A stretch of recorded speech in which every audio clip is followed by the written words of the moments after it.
All right. Well, YouTube is on. We'll wait around. I know our special guest is still. How long did you say, Shannon? 15 minutes or so? Yeah, so that was 10 minutes ago at least, so shouldn't be much longer. How about where's Ryan? Is she going to be on the night? No, Ryan bowed out. She had something pop up she had to be at, so. But she wishes us luck. Yeah, well, and Dubber can't do it. No, Dubber's got his Hall of Fame thing tonight. Oh, that's right. Yeah. I guess my name's not on the ballot. No.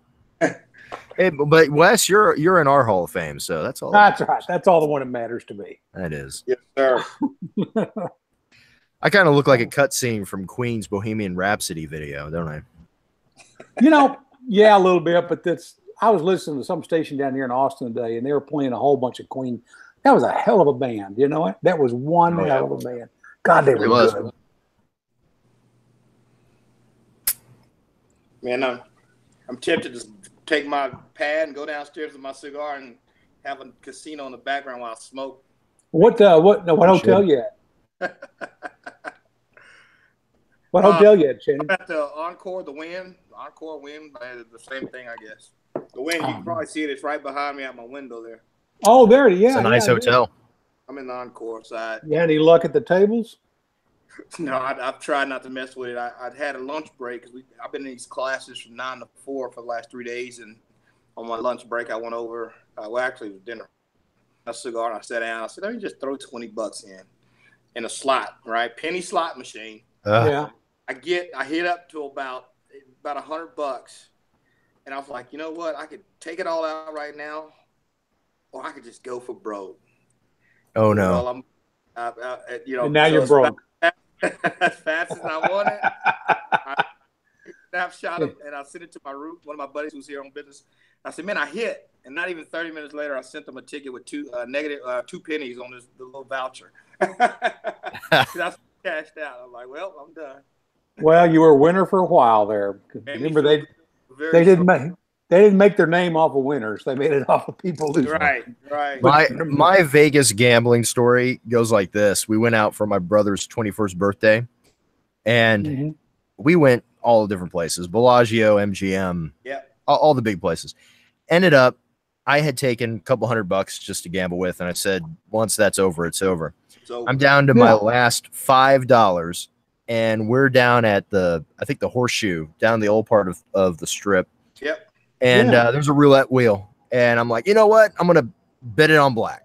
So I just $5 on black. Damn thing ended up 00 green. Oh yeah. It's like everybody's money.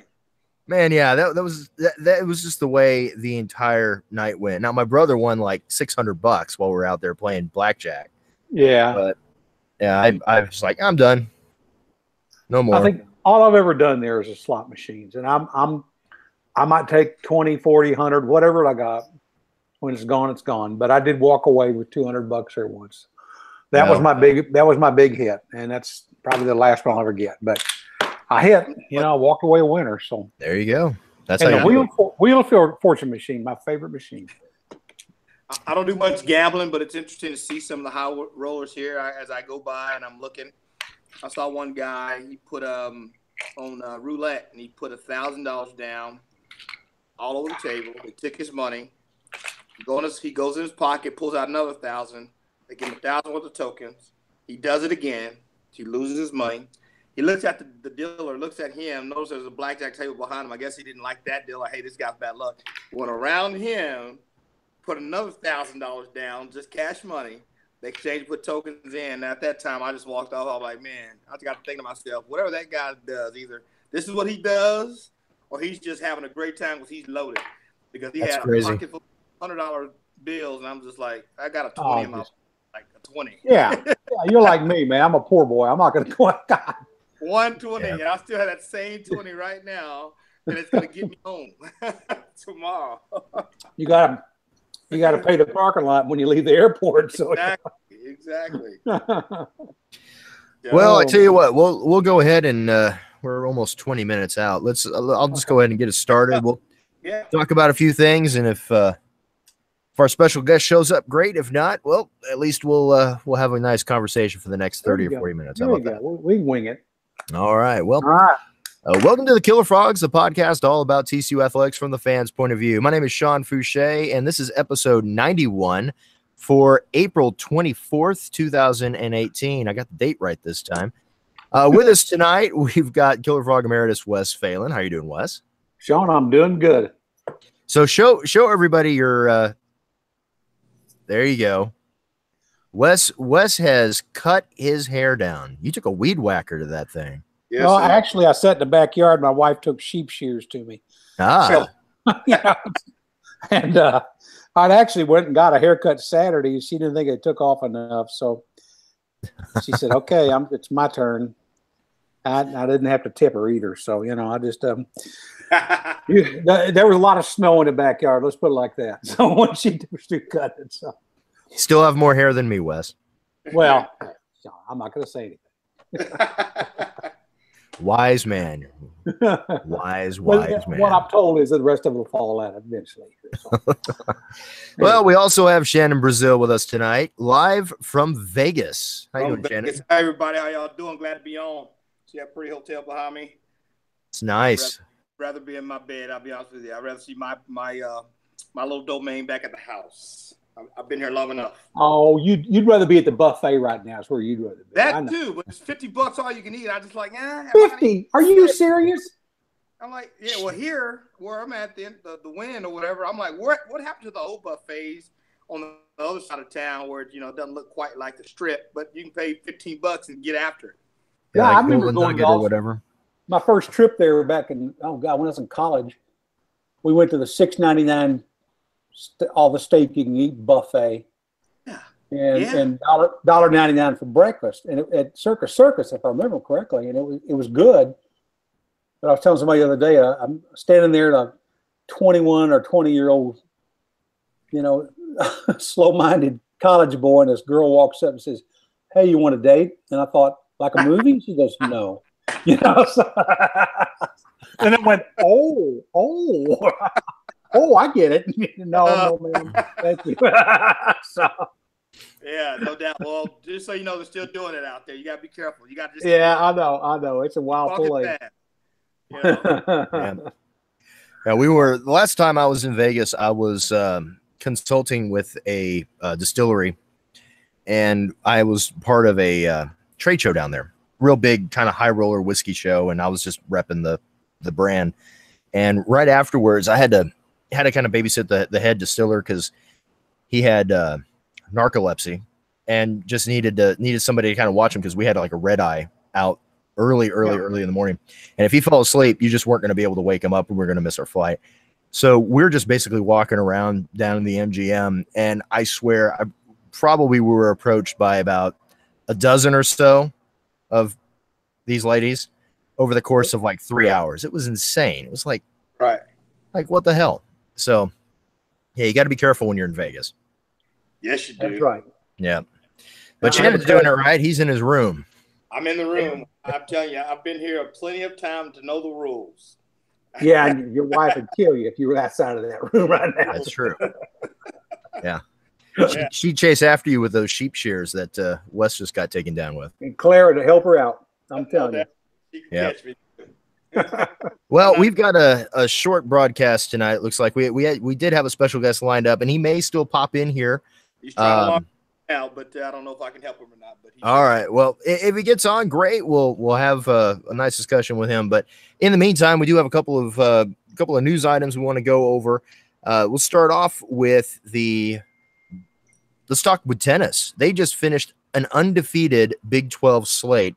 They are now number 6 in the nation. And Wes, we were talking about this last week. We had the Roditi had the open bar out there. Yep. Yeah, I heard that. I didn't get a chance to get out there over the weekend, but I heard the atmosphere. Ryan did. The atmosphere was just unreal. I have heard. Now I'm ashamed to admit I've been to one tennis match, and I used to live within walking distance over there.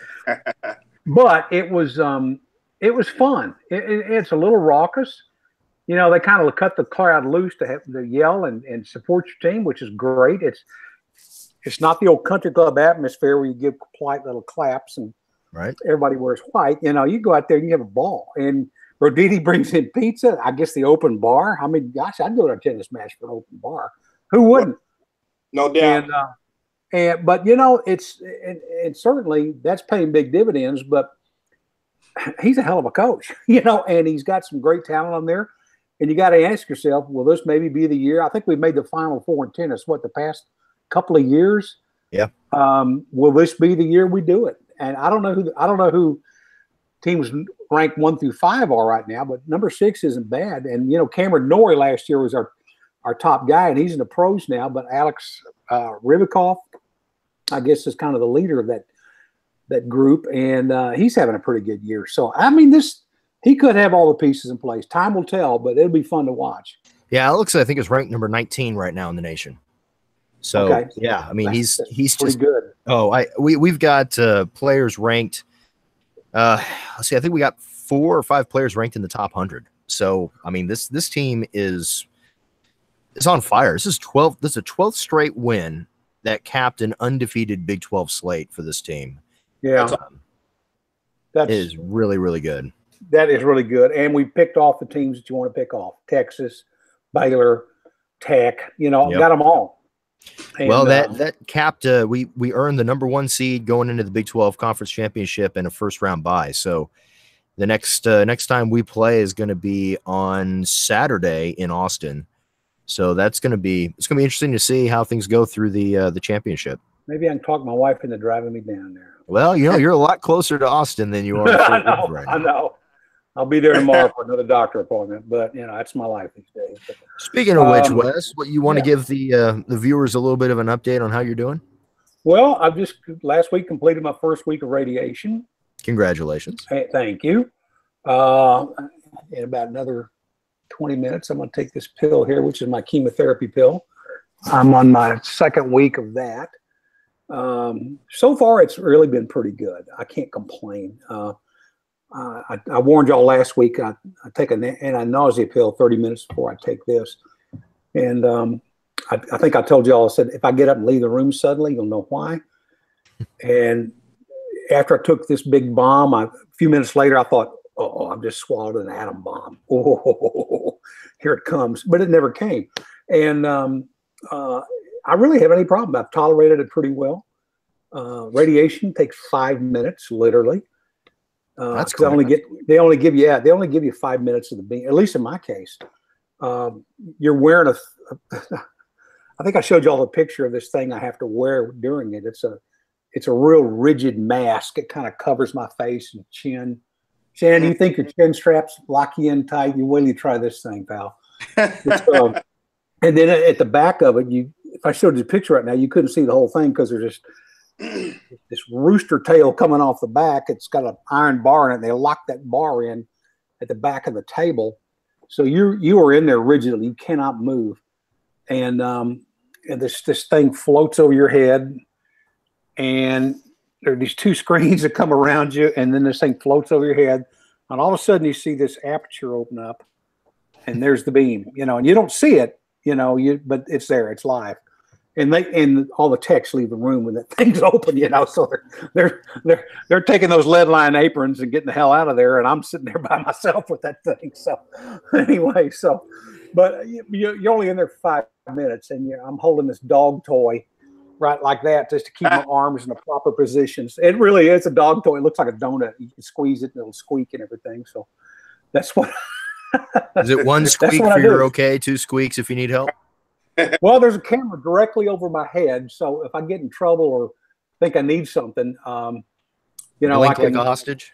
Yeah, blink like last week. Just as soon as they started, my eyes started watering, so I was going like that, and she said, "Don't do that. You're going to radiate your hands." You know, I said, "All right." You know, so you know, as opposed to just your entire head. Yeah. So I got a friend of mine. Actually, I took a picture of my hand, sent it to my friend. He's going to Photoshop them glowing, and I'm going to send them back and say, "Look, it did it." You know, so anyway, but so far it's going pretty good. You know, what really humbles me is I walk into that waiting room with all those really sick people, I mean, you can see them, and it saddens you. But I almost feel guilty for feeling so good right now. That may change. It probably will, but right now I feel I feel pretty good. But it's really, like I said, it's humbling to see some really sick people in there and know that what they're going through probably a lot worse than I am. So I'm very grateful for how it's going so far, and knock on wood, it continues. Well, keep your head up. You'll be ringing that bell before you know it. That's my goal, pal. Looks like we got a visitor here. Yeah. Speaking of ringing the bell, I just heard the entrance bell. We got Brashant Carter in the room. How you doing? I'm doing great, gentlemen. How you guys are doing? You got to tell, am I doing this right? I don't know if I'm doing everything right. I couldn't get my girl to get the laptop set up, so I'm doing it from my phone. No, you're doing great. Looks good to me. Okay.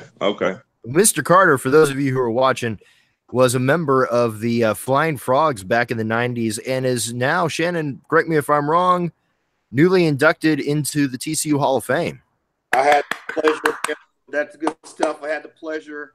I've been on the board for 9+ years now, and it's good to see when the first year, football season and the all season comes up, we get to start talking about the voting of the next class, and we were able to do that on last week. And to see some of the names on the list, especially when you play with these guys, obviously I didn't run track with Brashant, he is my frat brother, and so to see these guys go in, you're just ecstatic for them, you're happy for them. All you can do is vote. You don't know what the rest of the room is going to do. So all I can do is cast my vote. It's not like I have anything to do with the other guys' votes. But when the ballot is read and, 3 of the guys you played with and, another fellow linebacker gets in, it's awesome. So it's I wanted to have him on, and I know he's excited. And I know he don't know this, but he jumped the gun, social media. So I called Blackwell. I'm like, Blackwell, was he supposed to tell everybody yet? He's like, no, we got to alert everybody. I said, well, I didn't tell him. Johnny Collins told him. So whatever happens, blame it on Johnny. I didn't leak it. It wasn't me. Yeah. I'm proud of my man, and I'm excited. I can't wait to do some frat things with him and celebrate with him and his family, and definitely can't wait to get him to the game so we can have some fun. That's incredible. Congratulations, Brashant. I mean, that's a heck of an honor. It really is. At TCU, that's Hall of Fame is a big deal and well deserved. Well, now, what was your specialty when you ran track?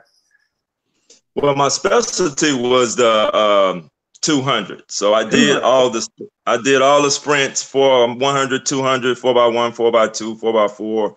But my main thing was the 200 meter. That's where I was a 3-time conference winner for the Southwest Conference in the 200 meter.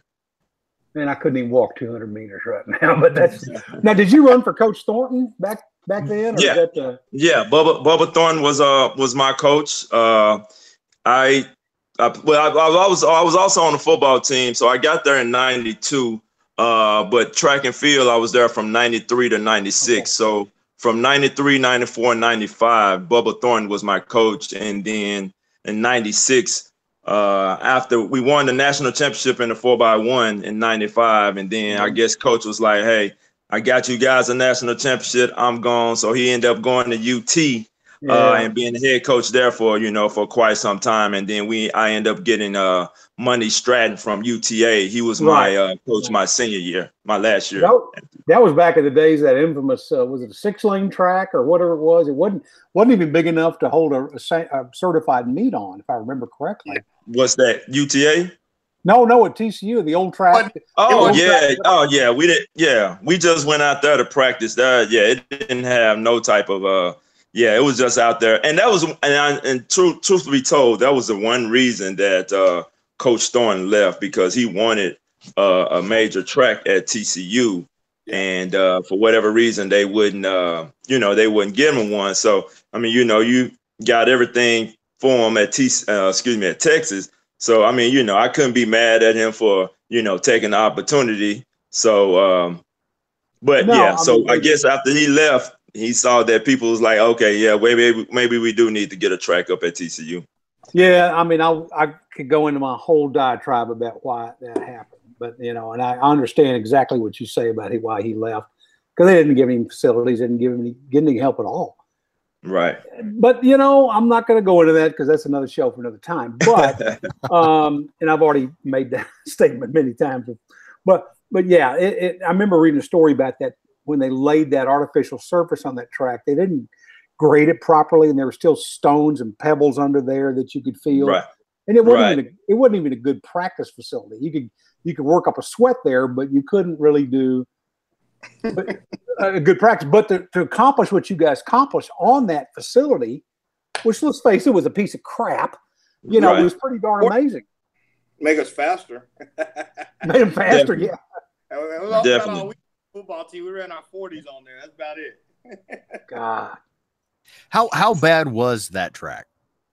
It was bad, like I said, but I mean, you know, if being that that's all we had, I mean, you know, that's all we were used to. I mean, you know, you get to the meets and you bouncing around like, oh man, that's a good track. We about to run on this, and you know, but as far as just the practice, man, it was just about, you know, just getting the work in, as far as the 100s, the 200s, 110s, 500s that coach used to make us do.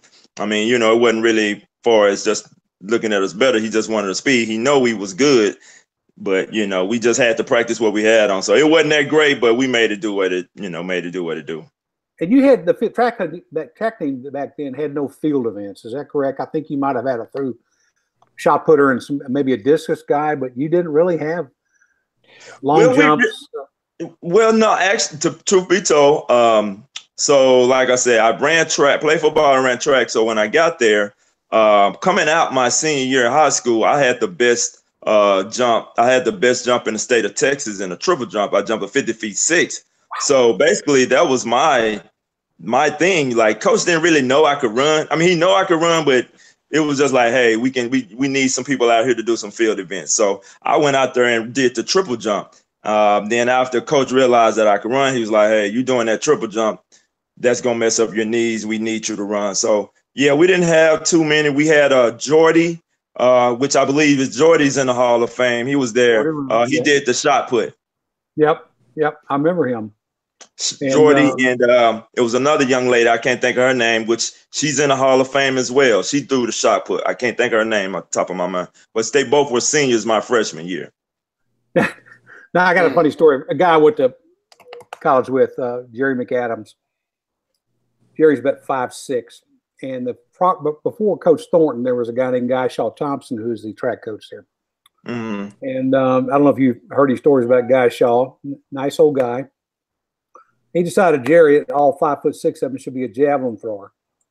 And you know, you run the javelin, you take it back, and you have to rear back. And at 5'6", he sticks the javelin in the back in the turf every time. You know, so oh wow, it just never quite worked out. But anyway, that's. But yeah, they never made their name in field events until just recently. I think they had that. Who was that girl they had up under? It was Stephanie Wadsworth or Wordsworth or something like that. She was a pretty good discus or shot putter, if I believe. And yeah, that's who I was saying. That's who I was talking about, Stephanie. Yeah, Stephanie.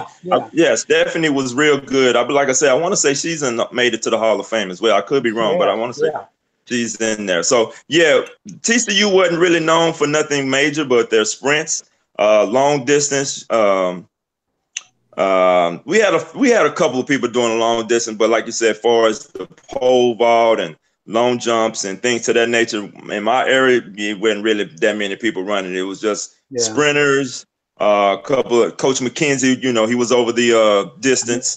So so that's basically it. With, like you said, no real field events. But like you said, now they have some. I want to say somebody at least got to top 3 in nationals in the long jump or something to that nature. So yeah, now field events. They trying to.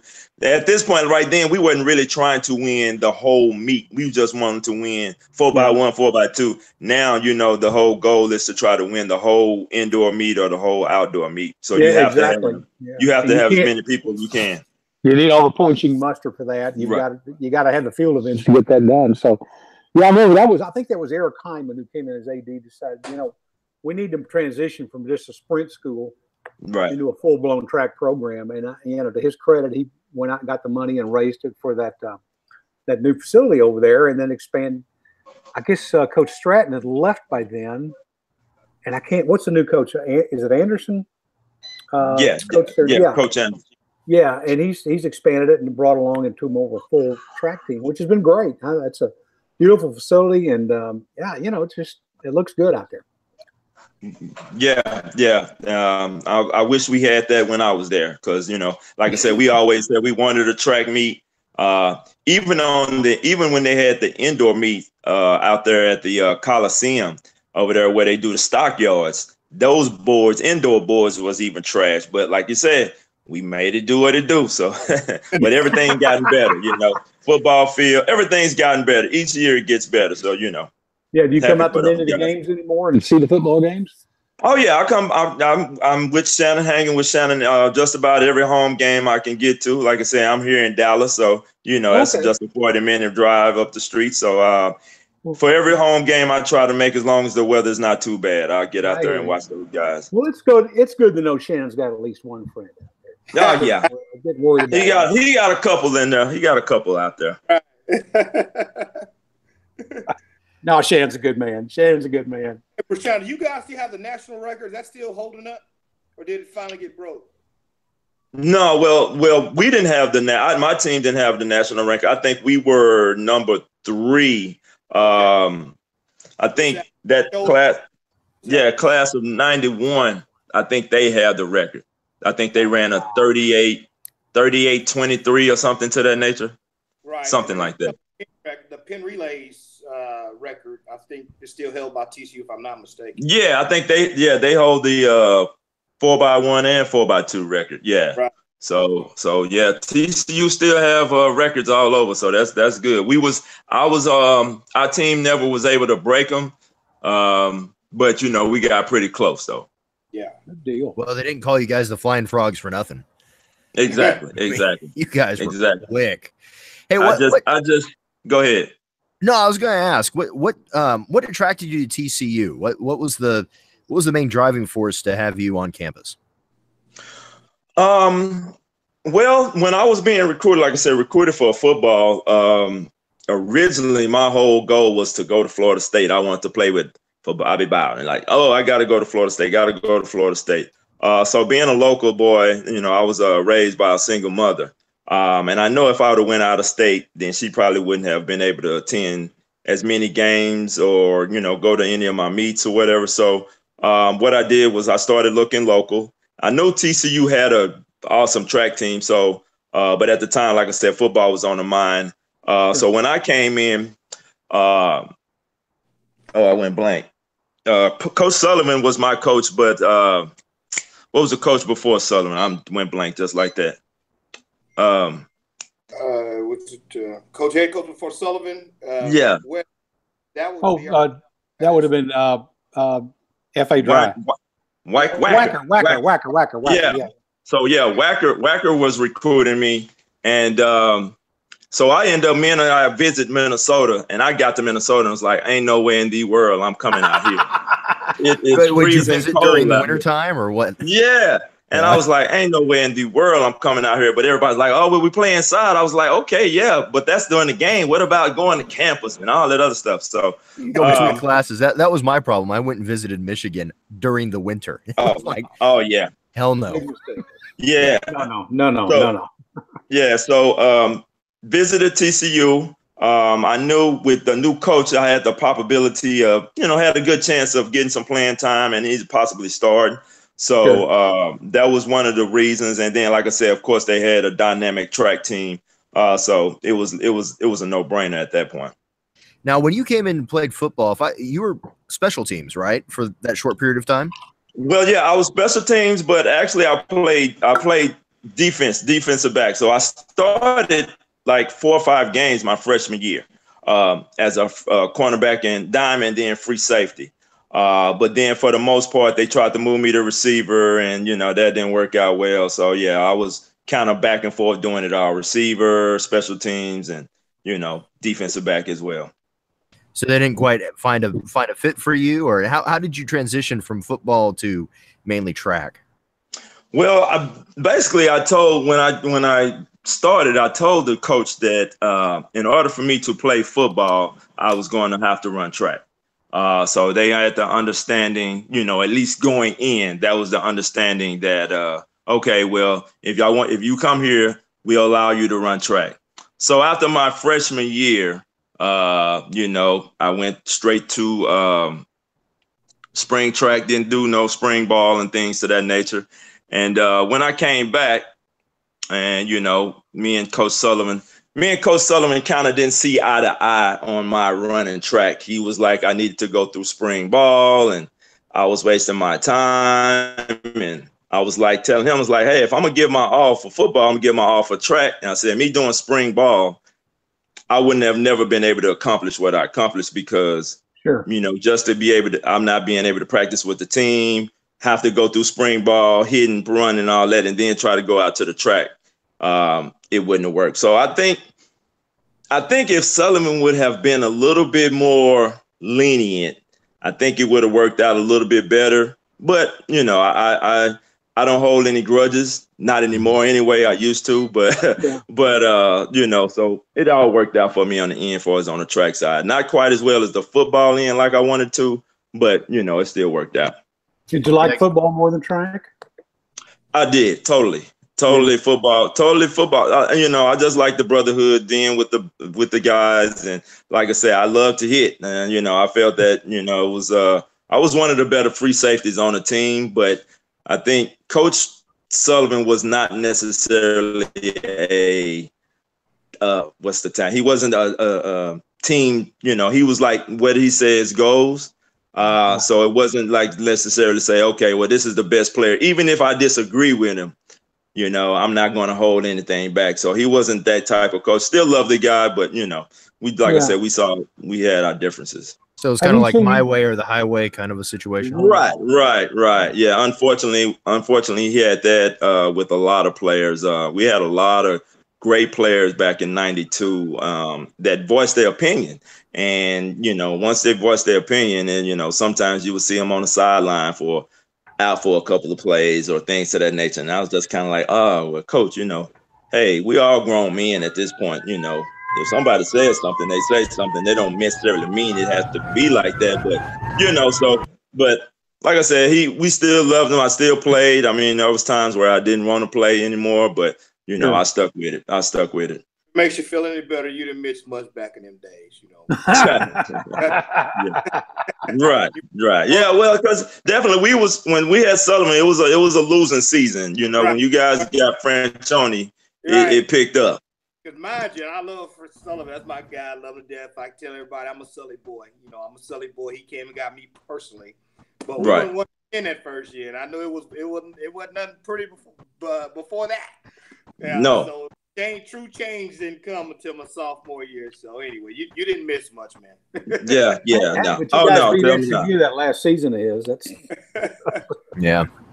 Both you guys were right there at the cusp where TCU made a huge change and started to really kind of get back into funding the athletic department and figuring out, okay, we need to do something here. I mean, it's sad that we had to have the season, Shannon, that you had to go through, and of course, Rashawn, losing the track coach that was probably the best track coach in the country, and not being able to pay for facilities, for the administration to finally just realize we got to do something here. And then of course we lost our conference as well on top of everything else. So yeah. Which is one of the better conference. I thought one of the better football conferences is track. Like I said, right before I got there, Arkansas had just left and went to the SEC. Right. And they were coming off of my freshman year. They were just coming off of like a 7-3 season. So, everybody was expecting big things, from TCU. But then, once you get a new coach, things change. So didn't have a year, those couple of years we wanted. 94, we did end up getting to the Independence Bowl, and we had that whole 4-way tie of the Southwest Conference. So, we were able to say, well, hey, we were part of the Southwest Conference champs. And then, like I said, went to the Independence Bowl and played Virginia. So, we had one good year. And then also my freshman year, we only won 2 games, but one of those games was we beat Texas. So, hey, that was good enough in itself. If we didn't win not one game else, we beat Texas, and we was happy about that. Hey, and we hadn't beat them 25 years prior to that, so it was a long long dry spell. Now we're beating them like a drum every year. But right, every year is expected. Up to that point, it'd been Arkansas, A&M, and Texas. We hadn't beaten in a long time, so that was a big deal. That pulled Sullivan out of the fire, I think. And but I'm not sure you ever really wanted to be here. Nothing against Coach, but I know he's been through hell and back with his bout with cancer, and and God bless him for that. He's fought it, and he's so far he's winning the battle. But I'm not sure. I'm not sure you ever really wanted to be here. I never sensed that sense of desire to really. I don't know. That's just me. Well, I mean, also if you look back again at that era of TCU athletics, I don't think there was a whole lot making him want to be here. I agree. Building, So because I know at one point in time it was a rumor that he was going to go to LSU. So LSU had been looking at him, and I think he kind of wanted to get to Louisiana or back a little further south. So. And like you said, I think once that didn't go through, it was kind of like, okay, well, I'm here, let me just continue doing what I'm doing. So, but I totally agree with you. Yeah. Yeah. The lesson learned in that is if a coach wants to leave, you need to let him leave because the heart may not be in it after that. And, and I never sensed it, and also they didn't give him the facilities. In retrospect, I think the best thing that ever happened to TCU was just not getting into the Big 12.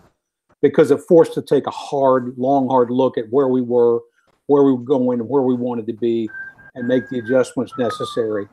And they did that. To their credit, they did exactly what they were supposed to do. Yeah. And the rest is history. Here we are. Right. So, what you guys think? That the I didn't get to go to the spring game. Shannon, did you go to the spring game? How they looking? Couldn't make it. I believe it was very cold that day. But it was. The spring game was nothing. I mean, which I knew it wouldn't be, especially in the cold, because it's too cold to be doing any kind of hitting. So Gary ran running clock, didn't do very many plays. I mean, he just let them, get after a little bit. Had very quick whistles. But spring was a good spring. It was a success. We still, you got some, it's going to be a battle, it's going to be interesting to see who starts, with that offensive line, to see what they look like. We know we have running backs. We know we have quarterbacks, but what is that really going to look like? Because we've only seen Robinson play so many snaps. But you know how it is. Is he going to come out and have that first type of year that Boykins had the very first year? Just being, because you have a lot of time to now play the game. Or will he come out and truly use his experience and be able to lead a team to a championship? So we still have a lot of question marks. Do we have a great team? Yeah. I mean, on the roster, we have a lot of good recruits. We're still recruiting. It looks good right now, right? We're comfortable. But, I mean, listen, like I said weeks ago, we're trying to win the Big 12 championship and get into the playoffs and make some noise. We've done everything else besides do that. Yeah. And so those are the steps we have to take. But like everybody else, I'm waiting for the first game to see what we look like, and then I can really break down some things. Right. Yeah, because I know everybody's kind of wanting to see what Robinson doing, because, like I said, we know he have that arm. Like I said, just the last season, I know he got in and he showed it. The accuracy wasn't there, but like you said, he hadn't been in there. So I'm just wanting to know if he got that accuracy down now, so he can get it downfield and get his end zone. The headlines is TCU has a deep ball now. Yeah. He can deliver it. That's for sure. Yep. So we have people who can run and get it. Right. Yeah, it's going to be fun to see. We're going to be back to having a track meet on the football field. So. But there could be room for you out there on that track meet now. No, they're not. Yeah, I wouldn't get 5 yards before I'm pulling up. I wouldn't get 5 yards before I pull a hamstring. Yeah, that's further than me, pal. Yeah. Oh gosh. Hey, sorry about the audio, guys. I'm outside, and I guess some people decided to do some street racing, and the cops decided to shut it down. So it was. Sorry about the sirens in the background. If you heard that. Hey, that's all. I know we got the draft coming up here in Dallas. Do we have any prospects, Shannon? Oh man, ton of them. I think we had about 13 to 15 guys in the draft. I don't know where I've been looking at some stuff today, but they only cover like first rounders today. I don't know if we have any first or through three. We may have a couple in the third round, but then we have some late round guys for sure. But TCU's been good at putting in guys every year. They've been getting in the camp. I mean, it just is what it is now. It's good to see. So, I mean, year in, year out, we've got 5 to 10 guys in the league. So we have some receivers, Takata and some linemen. I mean, we have quite a few people. Don't have a list in front of me, but we have quite a bit that I think will at least get in the camp, whether they stick or not. That's a hard thing to do. Right. We have a handful of guys that will get in the camp. And a lot of them seem like they're offensive linemen. Joseph Noteboom, Patrick Morris, Austin Schlopeman. Those three are all, I think, big, versatile, strong, fast. I mean, Morris will make a team somewhere, and I think Tejada will as well. Tejada will, and they'll make it. They'll make it somewhere. It's going to be interesting. It's a fun time of the year for those guys. I remember being back there, 2000. It's the most our senior class was the most in TCU history at the time to be in the NFL draft. We had a ton of people by senior. Obviously, we have an LT and Shovel, and we had a lot of people there. But now it's every year. Every year, yeah. It's expected to see somebody go in and draft. Yeah. Absolutely. Yeah. Absolutely. Well, we're kind of coming to the end here of our broadcast, but Rashawn, I got one quick question for you. Okay. Now that you've made the Hall of Fame, what does that mean to you? Oh man, it's so humbling. I mean, you go, and I tell people, it's like, hey, how does it feel? It's like, man, you know what? I just wanted to play. I just wanted to run.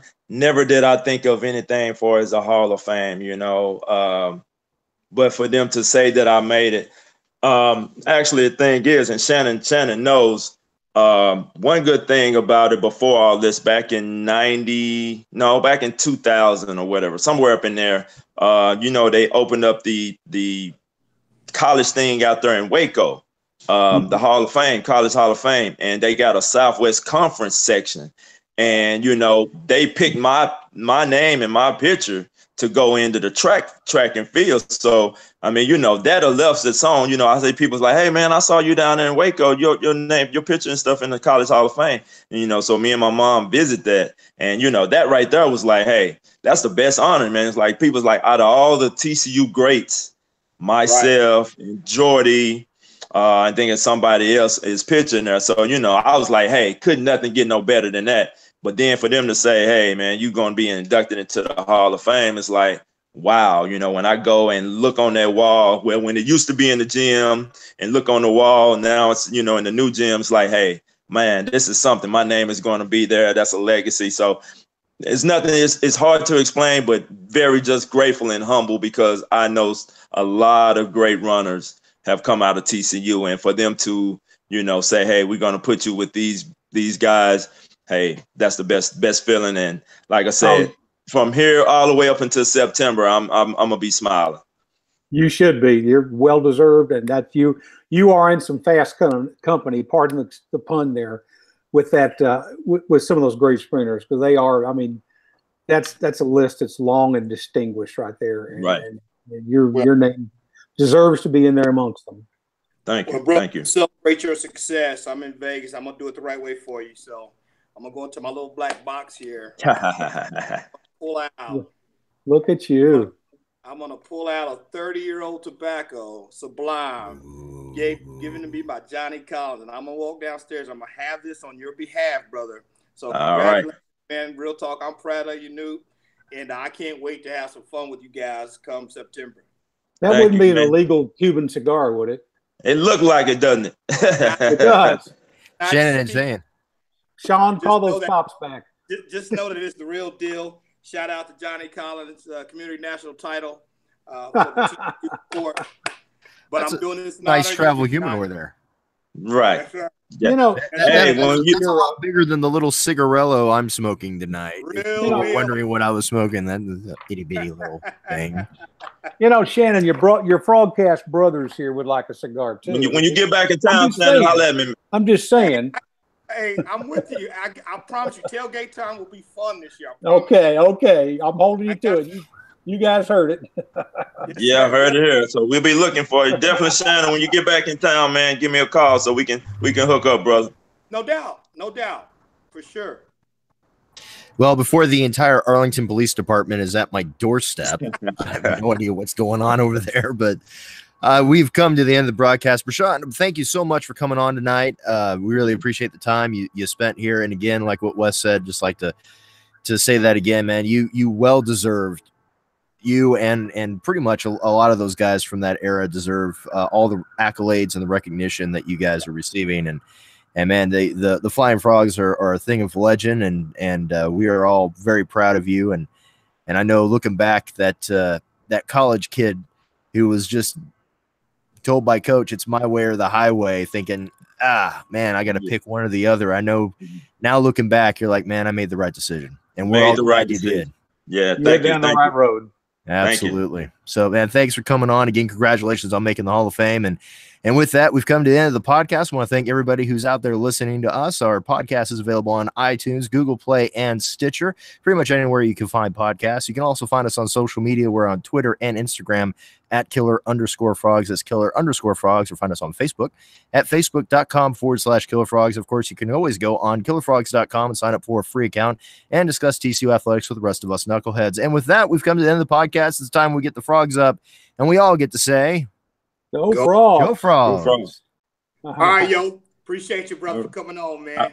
All right. Thank you, bro. Enjoy that smoke, Shannon. Thank you. Hey, that'll keep you busy for a couple hours. Yeah, don't have too much fun in Vegas. Just make sure you're there for tailgate time. These are perfect for the 2-hour smoke. I got you. All right. I'm taking you up on it. You're taking you up on it. Wes, take care of yourself, buddy. We'll see you soon. All right, pal.